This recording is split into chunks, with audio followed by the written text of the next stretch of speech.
Hello everyone, welcome to our Let's Play series of Disco Elysium. This is Colonel RPG as usual, and I'm very happy that you chose to join me today as I talk to Revachol about many things, including myself. Let me get this straight. What is my full name? It's Harry. He glances at the folder. Harry Dubois. You don't feel like either one of these things. You know what your name is. You have a sophisticated name, like that of a count, or a beautiful man. That is a challenging conceptualization failure there. Okay, I like it. I can work with that. And I can work with you, Harry. He raises his index finger. Now, what else can I do for you? Do you know anything about my family? Do I have a wife or kids or... Family?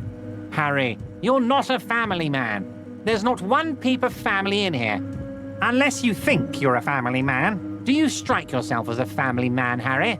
I think I do. I'd be a wonderful father. Well, yes. He looks around, uninterested.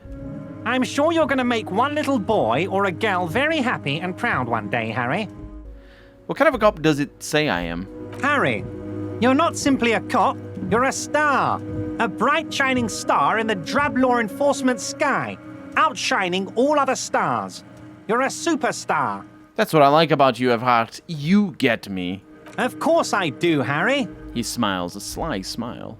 And I'm gonna help you shine. I'm gonna put you on all the big stages, your name in giant neon letters. Harry Dubois. Where'd you get that folder? This? He closes the folder. My friends in your organization gave it to me, Harry. I find that very suspicious. May I have a look? I'm afraid this is meant for Union eyes only, Mr. Kitsuragi. I'm sure you understand. He turns back to you. Please continue, Harry. Let's talk of other matters for a moment. Of course, Harry, of course. Let's not linger on personal details and amnesia. You wanted something from me. I opened the door you asked me. Can we discuss the murder now? I'm very glad to hear that, Harry. He says with a smile. One question. You didn't actually happen to stumble in and see what's inside the apartment, did you? He's trying to figure out if you're lying. There is no way to sway this man in any direction. He is unsuggestible and unswayable. Just tell the truth. I did go inside. Weasel had the flag of the old Revachol on his wall. Exactly the kind of fascist memorabilia I was expecting. He shakes his head. Weasel probably prays to it every night for the downfall of the Union. He was testing you, and you succeeded. Now let's get down to brass tacks. It's time for men like me and you to figure out who's killed who and why. He pretends to roll up his sleeves. Real police work is gonna start happening now. I promise you, Harry, this is gonna be good. There was a collection of colonial mugs there, and I found a similar mug in the trash with a hanged man's clothes. Racist mugs in the trash and in the apartment? He grabs his head with both hands. You guys are just light years ahead of me. I have so much confidence in the ability of your organization. I'm relieved you're doing this and leaving me to do what I do best, helping people, with the power of politics. Yes. Do you think this Weasel is somehow connected to the murder? Oh, no. I don't cross paths like that. He shakes his head, laughing. All I want is for you to succeed in your investigation. I would never complicate things for you. Oddly, it seems to be true. But this Weasel might have cleaned up after the killers. Believe me, Harry, he's a nobody. Just your basement variety nobody. Can't imagine him being connected to a high-caliber case like this. But he does live nearby. Maybe it's a pedantic weasel. Fascists are known to be neat freaks. I feel like a real detective right now, Harry. Am I getting this right? He imitates bashing something with an imaginary baton. Great technique, you'd make a great sergeant. Would he? I'm not so sure about it. Oh, you're too kind, Harry. Way too kind. He chuckles. I know I'm not a real police officer.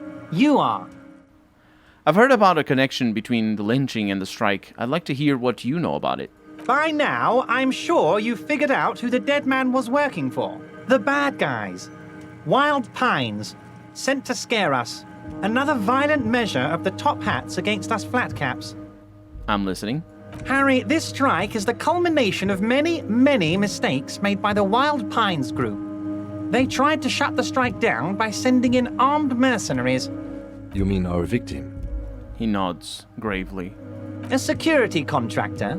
Can you imagine that? Workers standing in peaceful protest, united in the spirit of fellowship, and they send hired killers to mow us down with machine gun fire? He performs a motion as if spraying bullets from a machine gun. I'm talking beasts, hardened killers from proxy wars in Yisut, Semenine, Saramoritsa, you name it, they've done it. Raping, killing, burning villages, killing little children for the Senorita Pineapple Company, Harry. Everything they did there, they brought over here. They want to turn Revachol into a third world slum. Honestly, the only thing they didn't do is kill the village elephant. Hold on, you've got a village elephant? No, Harry, the elephant is metaphorical and so is the village, but the mercs and their brutality are very real. Go on. Now, I haven't personally witnessed the brutalities out there. I have the luxury of staying in my container, you see. If I need to go somewhere, they just move my container. He laughs. Wait, they move the container? Yes, I'm an old man, Harry. My legs aren't what they used to be. They lift my office with that big crane. It's actually very fun. You should try it. But enough about me and my fun container. His face turns serious. The killers the company hired, I think there were 3 of them, all hardened commando types. One of them got downright suicidal, getting drunk, violent, a little rapey. Even their own negotiator couldn't control him. That's your boy, the one who likes hanging out and trees. He shakes his head. By negotiator, you mean Joyce? Harry, He says, ignoring the lieutenant. what you need to realize is, we dock workers are not pushovers. We got grit, Harry. This whole neighborhood does. Push us hard enough and we push back. And when we do, He raises his finger. we push to kill. Wait, the whole neighborhood is in on it? Potentially, Harry, potentially. We got arm wrestling champions, rowing club people, ex-coal miners, tough guys, all ready to spring into action for their home base. Who exactly did the pushing? There's a militant wing inside the Union, a group of people whose duties don't involve manual labor, but peacekeeping in the neighborhood, making sure everything runs smoothly. They're like you guys. He nods to you and the lieutenant. Idealistic people who want to make sure bad things don't happen. And if they already have, well, punishment must follow. So these idealists killed our victim? One day Titus Hardy, leader of this peacekeeping faction, comes up to me and says, "Boss, socialist democratic fervor drove us to take it upon ourselves to kill this beast that was burdening the land." He probably worded it differently, but that was the idea. Sure sounded to me like they killed him. He chuckles. I gave them 2 weeks paid leave and told them to lay low to avoid retaliation. Aren't you worried we might arrest them for this? Oh, I'm not at all worried about that. These are not the kind of men who get arrested. They're Martinez boys, tough and gritty. I'd like to see the man who takes them in. He chuckles. Besides, I sent my lawyer girl to look after them. How do you know the mercenaries were hired by the shipping company? How do I know? Let me tell you about these people. He slams his fist on the desk. That's their MO. It's what they do. Last winter, some poor workers in Terminal E went on a little strike. The company sent in Sediment, a security contractor. The strike was over the workers' right to wear protective footwear, Harry. These guys turn up and start beating people. Tell you what, Harry, I wouldn't be surprised if we got the same mercenary company after a little rebranding. And I'm sure as hell not surprised to see an army of scabs under my gates. So you believe the scabs were organized by the security contractor? You said it. Hell, The fist slams on the desk again. one of those guys looks big enough to take down that proverbial elephant.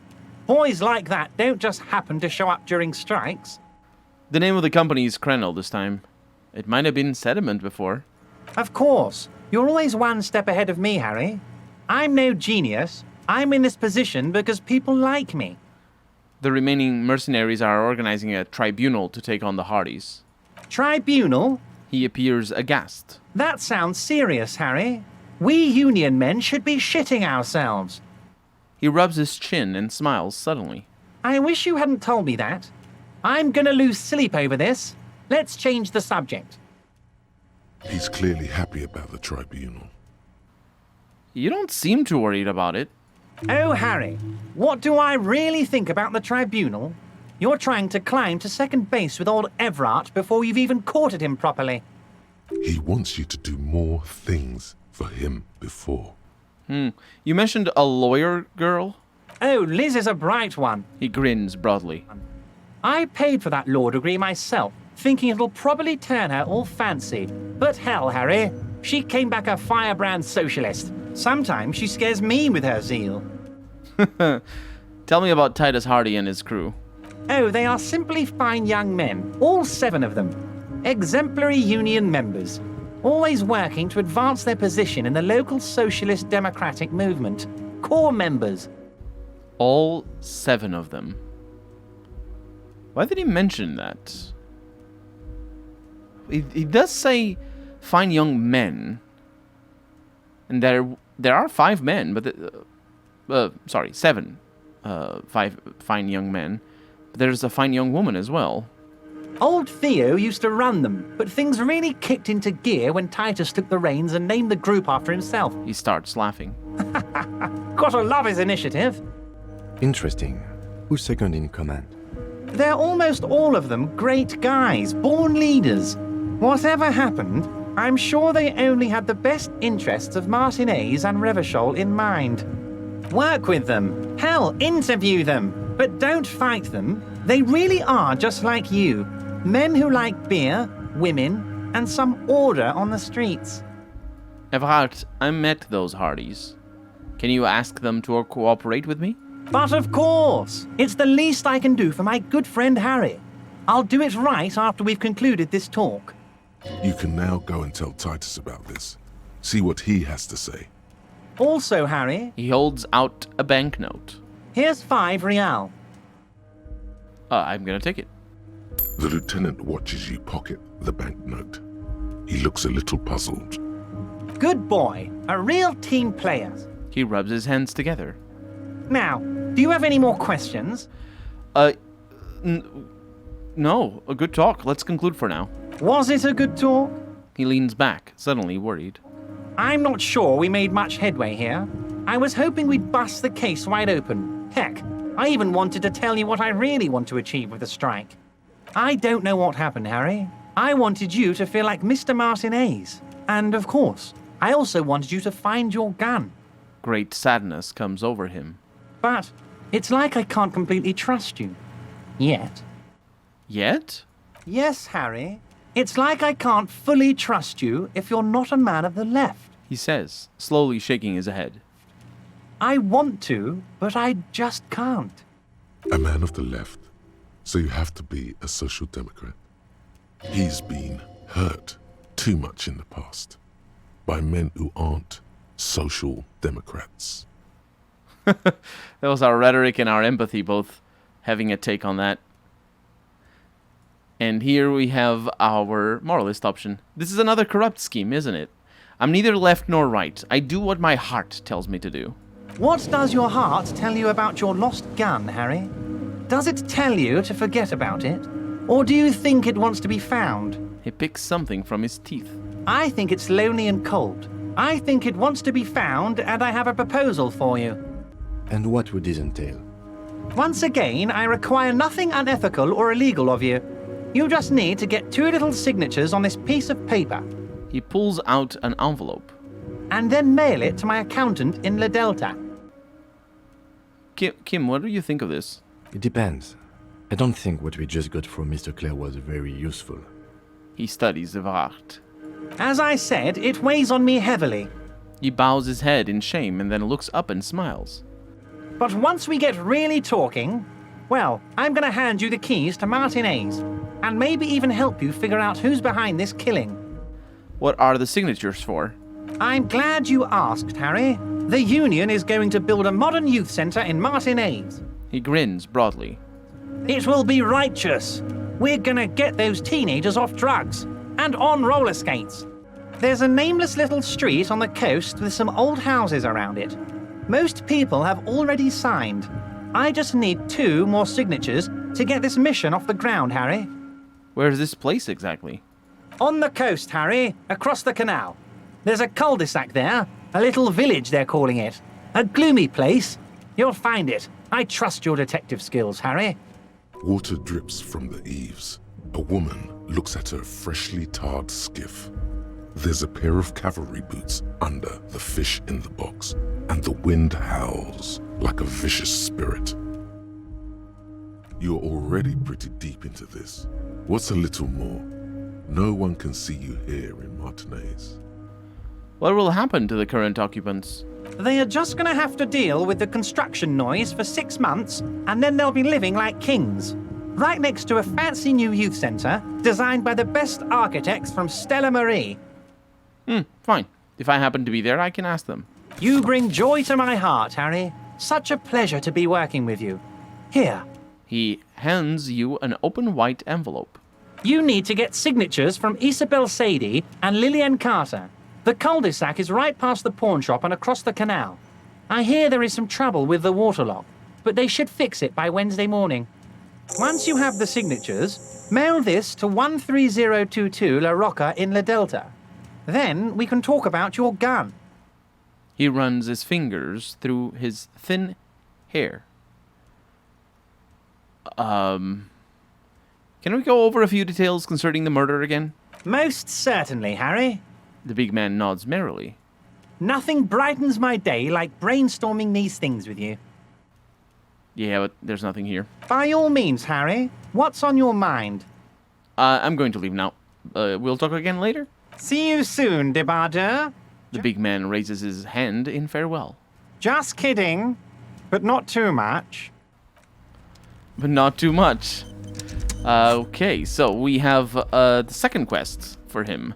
A white envelope with a stamp attached to the upper right corner, handed to you by Everard Clare. Inside are some legal documents with 2 names printed on them, Isabel Sadi and Lillian Carter. Both signatures are required.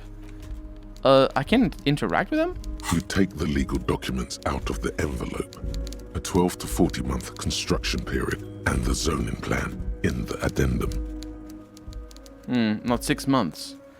I'm gonna look at the zoning plan. The youth center cuts into the ocean like the bow of some great modern ship. Apparently, it's going to cover most, if not all, of the street and the square between the existing houses. It's 3 stories tall. I'm gonna put the documents back in the envelope. Because I want to make sure that our logic is as high as it gets. And it is. Well, it could be better, but still, it's pretty good. So, let's try it again. And try to find a loophole in the deal. There is no loophole. The simple truth is the current residents are going to lose their street access, and for the next 12 to 40 months, their lives will be dominated by constant construction noise right next door. Wait, what are the ramifications of this? Once the construction starts, it'll probably take a few months, a year maybe, for even the most stubborn occupants to get tired of living like this. After that, they'll sell their property for cheap and move out. The noise will be tough on the villagers, but I guess that's just the cost of progress. I should have seen it. People will move away on their own accord. Yes, I suppose change always has a price. He frowns as he reads over the document again. Okay, let's put the documents back in the envelope. And that is that. We'll still need to read this book, I believe. La Fumée. And the other books are all good. I might have something to do with the ledger, but I doubt it. Anyway, see you later, Everhard. Thank you for the help, as always. And I'll just sprint out of here. Because, we only have the 1 point. We're almost leveling up again. This is pretty good. But I don't know how long it's going to be. It's still pretty early. So, there it is. There's another thing over here. It stays there. It disappeared. I don't know what that is. Really don't know. Either way, the point is that... Let's go this way. Yes. The point is that now we have a whole Tuesday afternoon for us. And we have a body to get down. And we could go to the last place. Do I want to go to the last? No, I want to deal with the body first. Yeah, I think that's a good idea. Deal with the body first. And then, after that, go to the last place that I haven't been to yet. If I can find my way around here, that'd be great. Before I do that, though... Hey, mañana. Hola, wandering man. He looks at you with soft and hazy eyes. How can I help you? No, you can't. You can't help me. I need to go to Frita to get my allowance for the day, basically. It's pretty good. Was it 20? Or was it 25? I don't remember. Is this about the questions again? Because I don't really know anything. She puts the magazine down. It's 25. I need to exchange this novelty check for cash, and I'm gonna give her the novelty check.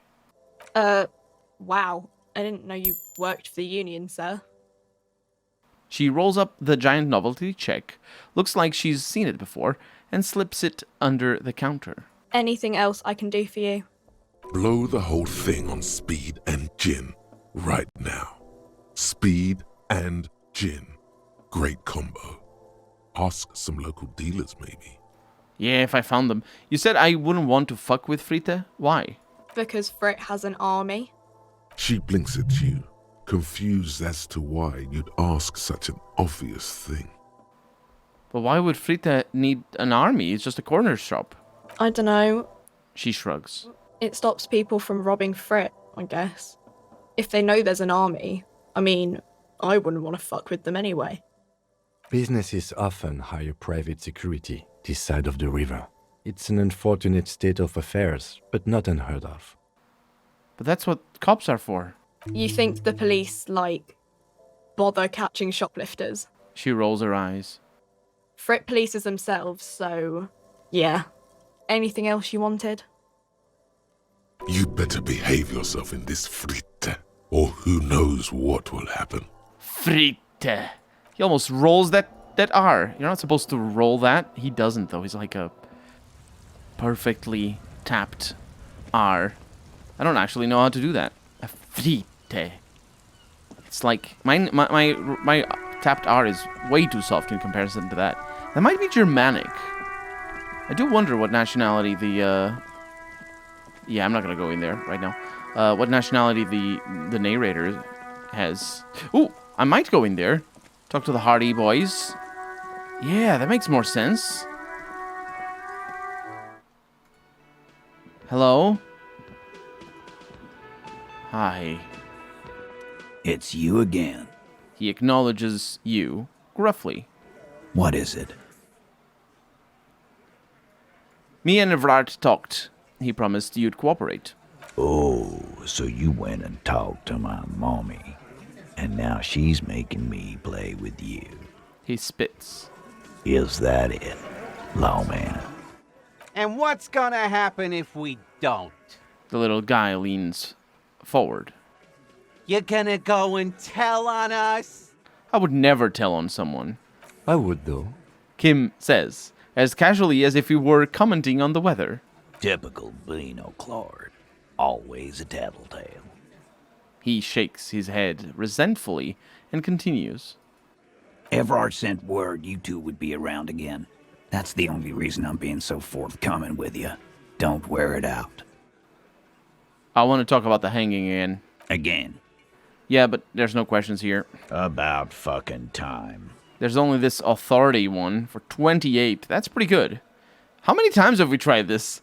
We have +1 because we confronted about the drug trade, +2 because Evrard asked to cooperate, +1 because I discussed the 8th Hardy, and +2 because I warned about the tribunal. That's pretty good, actually. Warning about the tribunal, I mean. And also, I mean, 28% just on that. That is pretty sweet. Let's go with an authority one over here. And maybe I want to go with the drugs. Well, I will actually save scum in this.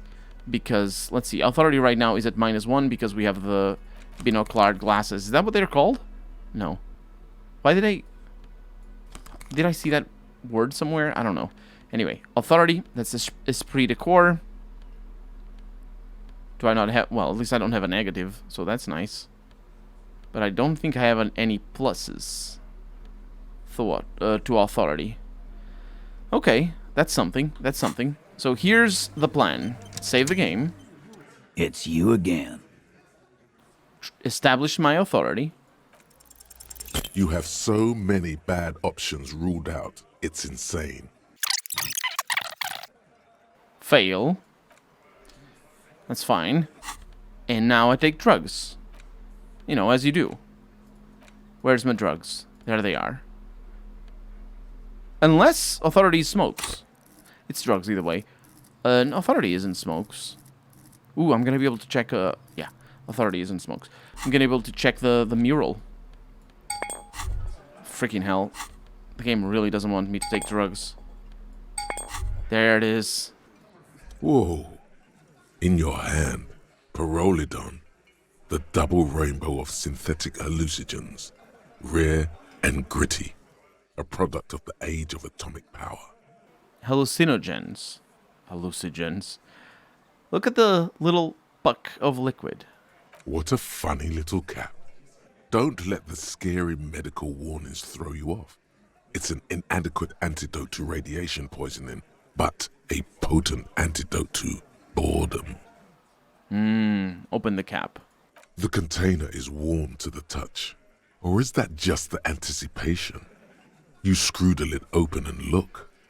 A little slit on the side lets you just slurp it up. Like an oyster.